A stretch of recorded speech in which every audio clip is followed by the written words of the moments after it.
న్యూజిలాండ్తో 5 టీ20 సిరీస్లో టీమిండియా శుభారంభం చేసింది. నాగ్పూర్ వేదికగా జరిగిన తొలి మ్యాచ్లో సమిష్టిగా రాణించిన టీమిండియా 48 పరుగుల తేడాతో న్యూజిలాండ్ను ఓడించింది. అభిషేక్ శర్మ విధ్వంసకర బ్యాటింగ్, వరుణ్ చక్రవర్తి బౌలింగ్తో ఈ మ్యాచ్లో టీమిండియా విజయం సాధించింది. ముందుగా బ్యాటింగ్ చేసిన భారత్ 20 ఓవర్లలో 7 వికెట్లకు 238 పరుగుల భారీ స్కోర్ చేసింది. అభిషేక్ శర్మ 35 బంతుల్లో 84 రన్స్ చేశాడు. కెప్టెన్ సూర్యకుమార్ యాదవ్ 22 బంతుల్లో 32, రింకు సింగ్ 20 బంతుల్లో 44 పరుగులు చేశారు. న్యూజిలాండ్ బౌలర్లలో జాకోబ్ డఫీ 2, కైల్ జెమిసన్ 2 వికెట్లు తీయగా క్రిస్టియన్ క్లార్క్, ఇస్సోది, మిచెల్ శాంటర్న్ తలో వికెట్ తీశారు. అనంతరం 238 పరుగుల లక్ష్యంతో బరిలోకి దిగిన న్యూజిలాండ్ 20 ఓవర్లలో 7 వికెట్లు కోల్పోయి 190 పరుగులు చేసి ఓటమి పాలైంది.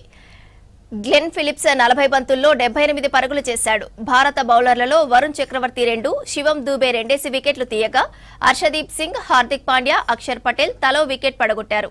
ఈ గెలుపుతో 5 టీ20 సిరీస్లో టీమిండియా 1-0 ఆధిక్యంలో నిలిచింది. ఇక రెండో టీ20 శుక్రవారం రాయ్పూర్ వేదికగా జరగనుంది. న్యూజిలాండ్తో 5 టీ20 సిరీస్లో టీమిండియా శుభారంభం చేసింది. నాగ్పూర్ వేదికగా జరిగిన తొలి మ్యాచ్లో సమిష్టిగా రాణించిన టీమిండియా 48 పరుగుల తేడాతో న్యూజిలాండ్ను ఓడించింది.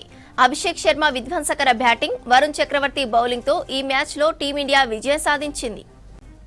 ముందుగా బ్యాటింగ్ చేసిన భారత్ 20 ఓవర్లలో 7 వికెట్లకు 238 పరుగుల భారీ స్కోర్ చేసింది. అభిషేక్ శర్మ 35 బంతుల్లో 84 రన్స్ చేశాడు. కెప్టెన్ సూర్యకుమార్ యాదవ్ 22 బంతుల్లో 32, రింకు సింగ్ 20 బంతుల్లో 44 పరుగులు చేశారు. న్యూజిలాండ్ బౌలర్లలో జాకోబ్ డఫీ 2, కైల్ జెమిసన్ 2 వికెట్లు తీయగా క్రిస్టియన్ క్లార్క్, ఇష్సోది, మిచెల్ శాంటర్న్ తలో వికెట్ తీశారు. అనంతరం 239 పరుగుల లక్ష్యంతో బరిలోకి దిగిన న్యూజిలాండ్ 20 ఓవర్లలో 7 వికెట్లు కోల్పోయి 190 పరుగులు చేసి ఓటమి పాలైంది. గ్లెన్ ఫిలిప్స్ 40 బంతుల్లో 78 పరుగులు చేశాడు. భారత బౌలర్లలో వరుణ్ చక్రవర్తి 2, శివం దూబే 2 వికెట్లు తీయగా హర్షదీప్ సింగ్, హార్దిక్ పాండ్యా, అక్షర్ పటేల్ తలో వికెట్ పడగొట్టారు.